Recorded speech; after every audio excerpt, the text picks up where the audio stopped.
Assalamualaikum warahmatullahi wabarakatuh. Perkenalkan, nama saya Muji Tahid.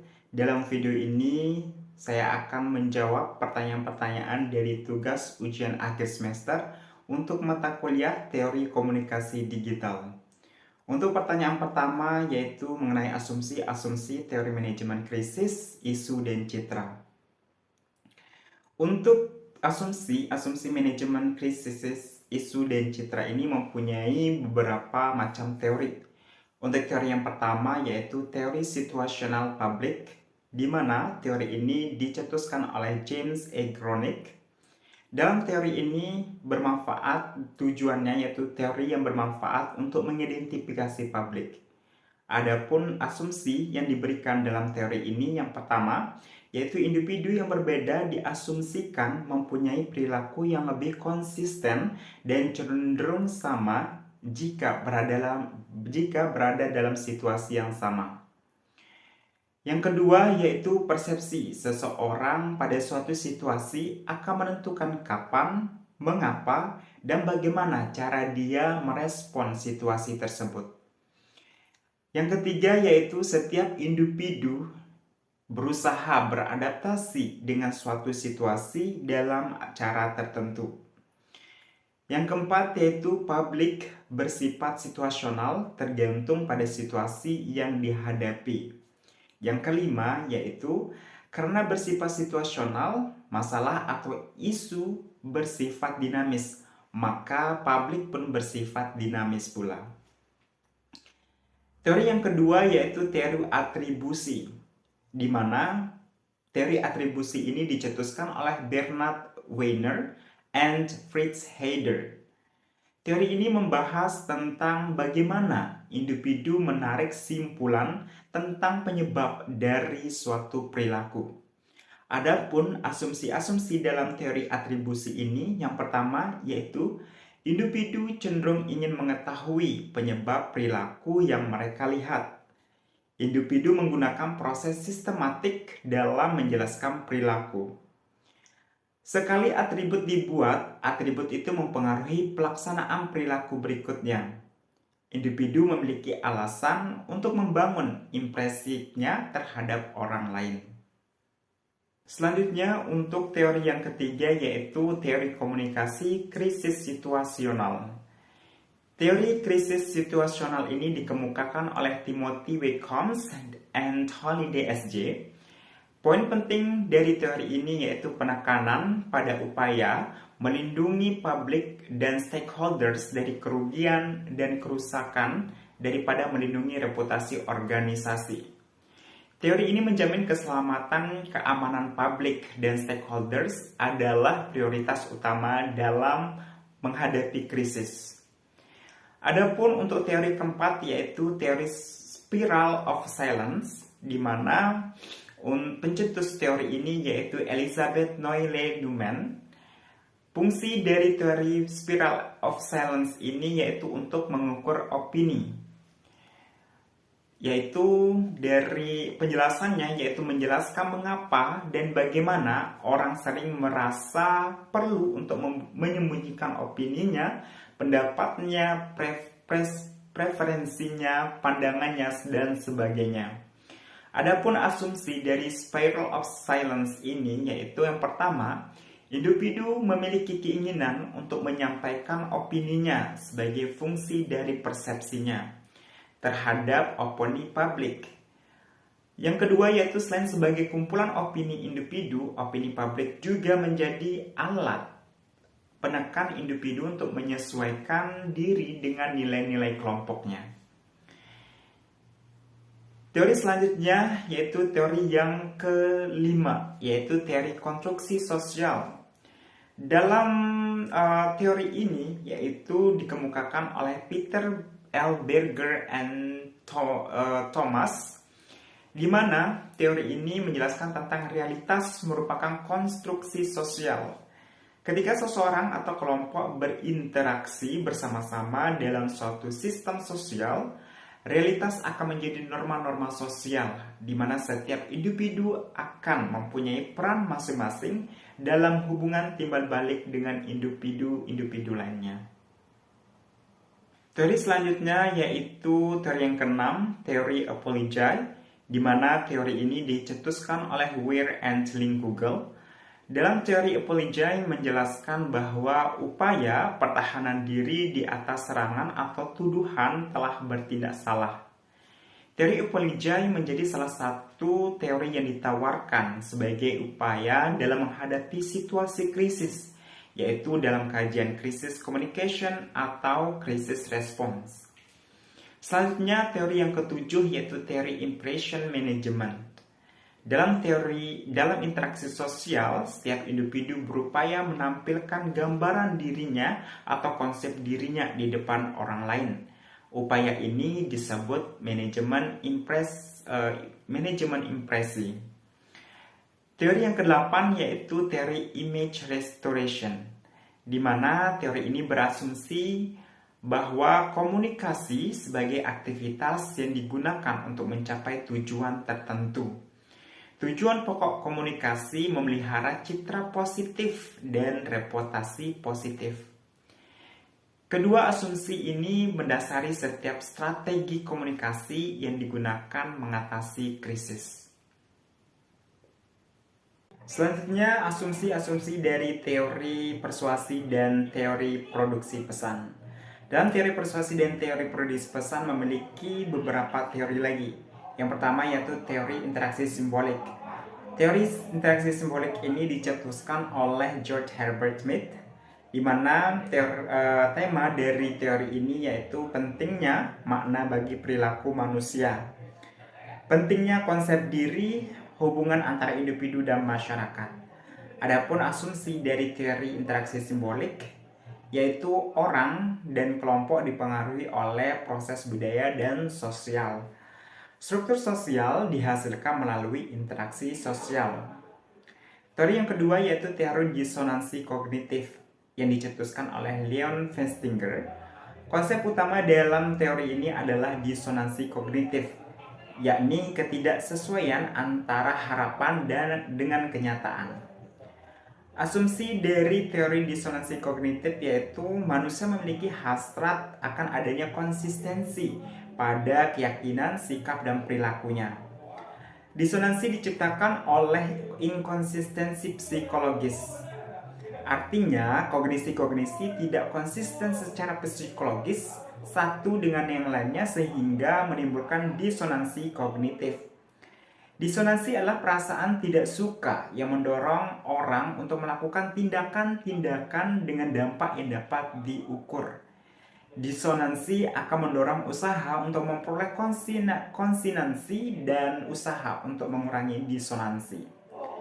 Teori yang ketiga yaitu teori manajemen makna terkoordinasi, di mana teori ini dicetuskan oleh Barnett Peirce and Vernon Cronon. Dalam teori ini merujuk pada bagaimana individu-individu menetapkan aturan untuk menciptakan dan menginterpretasikan makna. Asumsi dari teori ini yaitu yang pertama pentingnya komunikasi, yang kedua manusia saling menciptakan realitas sosial, dan yang ketiga yaitu cara orang mengendalikan percakapan. Selanjutnya, asumsi-asumsi mengenai teori-teori hubungan media dengan publik.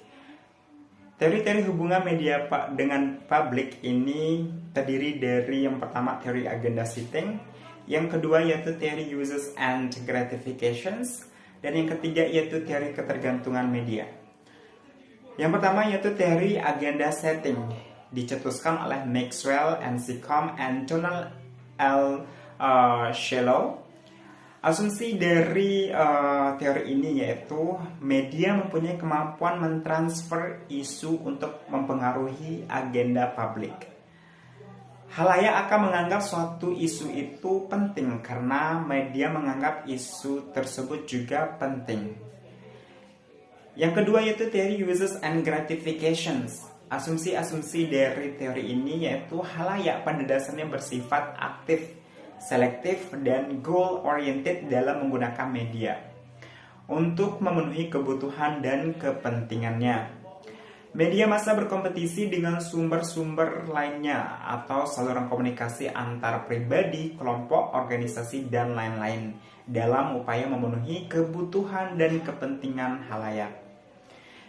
Teori yang ketiga yaitu teori ketergantungan media yang dicetuskan oleh Sandra Ball Rorschach dan Defler, di mana asumsi dari teori ini yaitu suatu hubungan di mana kapasitas para individu untuk mencapai tujuannya bergantung kepada sumber-sumber informasi dan sistem media. Sumber-sumber yang dimaksud meliputi kapasitas media dalam mengumpulkan, menciptakan, memproses, dan menyebarluaskan informasi. Selanjutnya ada yang namanya teori media determinisme. Teori determinisme muncul tahun 1962 oleh Marshall McLuhan dalam bukunya The Gutenberg Galaxy, The Making of Typographic Man. Asumsi dari teori media determinisme ini yaitu media komunikasi membentuk perilaku manusia karena setiap media memiliki karakteristik berbeda dan unik. Contoh kasus hubungan media dengan publik. Di awal tahun 2021, kita digemparkan oleh kasus corona yang melanda dunia, termasuk negara Indonesia. Coronavirus atau COVID-19 menjadi berita besar yang diperbincangkan oleh media. Menurut penelitian awal mula, datangnya virus ini berasal dari kota Wuhan di China. Virus ini mengakibatkan banyak manusia kehilangan nyawa, hilangnya pekerjaan, dan menghancurkan ekonomi dunia. Bahkan sampai saat ini, orang-orang harus berdampingan dengan virus COVID-19 ini. Pada tahun 2022 ditemukan sebuah penelitian tentang vaksin oleh para peneliti seperti AstraZeneca dan vaksin Sinovac yang dipakai oleh seluruh orang-orang di seluruh dunia untuk mencegah yang namanya virus corona ini. Bahkan berita virus corona ini sampai saat ini masih menjadi bayang-bayang seluruh masyarakat di dunia. Bahkan di Indonesia disarankan memakai masker, menjaga jarak untuk jika ingin beraktivitas di area publik. Penjelasan mengenai teori-teori hubungan media dengan publik, yaitu pertama teori agenda setting, di mana teori agenda setting ini dicetuskan oleh Maxwell and Donald L. Shaw. Menurut Werner, Severin, and James W. Trenker 2005, dimensi-dimensi agenda media terdiri dari visibilitas. Visibilitas yaitu jumlah dan tingkat menonjolnya berita. Audience silence yakni relevansi isi berita dengan kebutuhan halayak. Valency yakni menyenangkan atau tidaknya suatu pemberitaan tentang suatu peristiwa. Dalam teori agenda setting itu ada yang disebut dengan agenda publik dimensi. Ya, agenda publik ini dimensi-dimensinya yang pertama ada keakraban, yakni derajat kesadaran halayak akan topik tertentu. Yang kedua yaitu penonjolan berita, relevansi kepentingan individu dengan ciri pribadi. Dan yang ketiga yaitu kesenangan, yakni pertimbangan senang atau tidak senang akan topik tertentu. Yaitu teori uses and gratifications. Nah, teori ini dicetuskan oleh Elihu Katz, J.D. Bloomer, dan Michael. Dalam teori ini, mereka merumuskan pemikiran mereka dan menghasilkan teori uses and gratification, yaitu tentang orang secara aktif mencari media tertentu dan isi tertentu untuk menghasilkan kepuasan tertentu. Selanjutnya ada teori ketergantungan media. Nah, inti dari teori ini adalah bahwa halayak bergantung pada media informasi untuk memenuhi kebutuhan dan tujuan yang ingin dicapai. Dalam teori ketergantungan media ini ada tiga jenis efek yang ditimbulkan. Yang pertama yaitu efek kognitif. Nah, efek kognitif ini meliputi ada resolusi terhadap situasi, pembentukan sikap, fungsi agenda setting, memperluas jumlah keyakinan, dan menyangkut nilai. Selanjutnya ada yang disebut efek efektif. Nah, ini kalau efek efektif ini berhubungan dengan reaksi perasaan dan emosi. Ada juga tentang efek behavioral. Ini meliputi mengaktifkan menggerakkan, meredakan pembentukan isu tertentu, menjangkau atau menyediakan strategi untuk suatu aktivitas dan menyebabkan perilaku dermawan. Contoh dari tiga teori tersebut itu kita bisa sering jumpai dalam media massa seperti televisi dan berita-berita.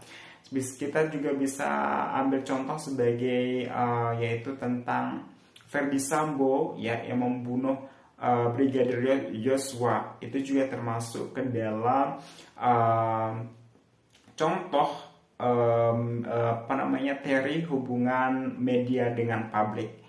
Dan ada juga tentang kasus korupsi oleh mantan ketua pajak Rafael. Dan di sana kita tentunya bisa melihat tentang contoh dari teori hubungan media dengan publik. Selanjutnya ada juga yang disebut dengan teori tradisi krisis, di mana teori ini berasumsi bahwa yang memperhatikan adanya kesenjangan dalam masyarakat. Dalam proses komunikasi terdapat dominasi oleh kelompok tertentu yang dapat membuat kelompok masyarakat lain lemah. Teori ini menganggap komunikasi sebagai hasil dari perefleksian sebuah wacana. Dalam teori tradisi krisis terdapat 3 masyarakat kontemporer, yaitu kontrol bahasa untuk mengabadikan ketidakseimbangan kekuatan. Yang kedua itu peran media massa dalam menumpulkan kepekaan terhadap penindasan. Dan yang ketiga yaitu blind ketergantungan pada metode ilmiah dan penerimaan tindakan kritis. Teori ekologi media Marshall McLuhan berasumsi bahwa masyarakat tidak bisa terlepas dari pengaruh teknologi dan bahwa teknologi akan tetap menjadi fokus bagi sebagian besar masyarakat.